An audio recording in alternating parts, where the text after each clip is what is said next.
There is an action, look at the glint in my eye. There is an action-packed lineup of sport coming our way. Of course, in Super Rugby, it's all about the semi-finals now as the Lions entertain the Waratahs. Well, in cricket, of course, the Proteas, they'll want to put their crushing test defeat to Sri Lanka behind them as the teams kickstart their ODI series. 5 matches to look forward to share his views on these matches and what has been a phenomenal year for the man. And I would imagine a bit of a two-edged one in terms of what his teams have been doing. Springbok Rugby Player, Sikhumbuzo Notshe.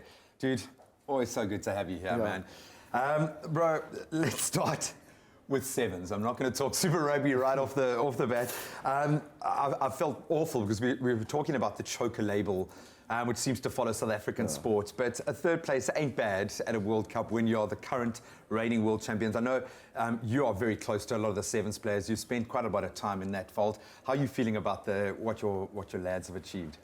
Yeah, extremely obviously excited and obviously chuffed for them. Obviously, I know that the boys, that was not the result that they were chasing, but you know, the hard work that they put in, obviously, to come third, it was not ideal. But yeah, extremely proud of the system. I think they really worked hard for the tournament, but obviously not the great result that they wanted.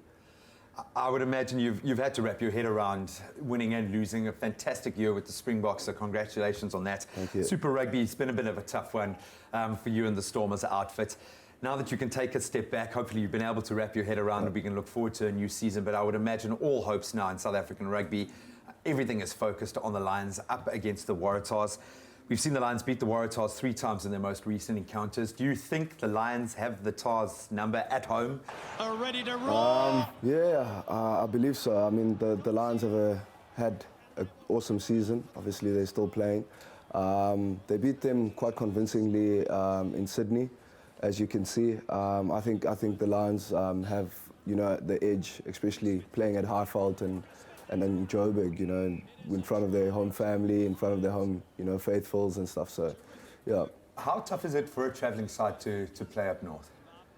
Yeah, I think it's been proven. I mean, a couple of New It's Zealand, the weirdest thing. Yeah, a couple of New Zealand sides have went up to Joburg and come second best, you know, and I don't think it's going to be no different to the Waratahs that come in this weekend, you know. I mean, with that Lions side, you know, really exciting players there. A couple of form players in that side as well. Carl Brink, unfortunately, out. Lawrence Erasmus comes into flank. How vital against an Australian team that is so devastating at the breakdown? You would know this better than most. How important is Lawrence's and, in fact, that entire kind of loose phase going to be for the Lions this weekend? Yeah, look, I think for them, you know, they believe in their players. Whoever plays and gets an opportunity, you know, they believe in them. You know, I don't think there's much disruptions there. When you speak about breakdown, look, they've also got their own specimens. You know, you look at Malcolm Marx, you look at Kwagga Smith, you know, you look at Kwagga Smith. So I don't think there's much of a disruption there, and I think, you know, they back their players, they back their systems, and I think that's why they're in the semi-finals. So I won't say we're expecting, I don't want to jinx them, but we're hoping they're going to go through to meet either the Hurricanes or the Crusaders. I think in all the New Zealand home semi-finals where there's been 2 New Zealand players, the home side has won. What do you make of that? The Hurricanes got tested last week. They just scraped through, but the Crusaders looked like, as they seem to always do, hit form at just the right time. Yeah, look, I agree with you, but it's also good to have a South African team out there representing South Africa. Boys. You know, it's very important for our rugby as well. Yeah. So it's good for South African rugby. Look, I don't want to speak much about New Zealand teams, but look, I'll be hooting for the Lions this weekend. No, completely, man, and let's hope the stadium is full. So then we talk about defeat. Obviously, the Proteas, I know cricket isn't your kind of lane, but you would know something about having to bounce back from something that's kind of as devastating as the Proteas have lost to Sri Lanka. How do they wrap their head around starting a brand new series? How do you get your mind back into a winning mind frame when faced with now the start of a massive new campaign?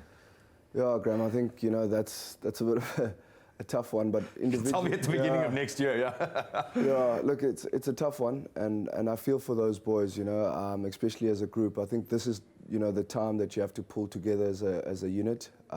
Look, I think, you know, our South African rugby, you know, we've been in a sort of similar position last season, and we sort of managed to obviously pull things together, you know, and try to get things together. Was that the brotherhood? What made the difference for you guys? Yeah, I think, you know, coaching staff working harder, you know, they sort of led by example, and then it makes it easy for players to, you know, to obviously follow, you know. So I think that's one of the main reasons when, you know, the coaching management works harder, you know, then you sort of need to reward them, you know, reward that hard work that they put in. So behind closed doors.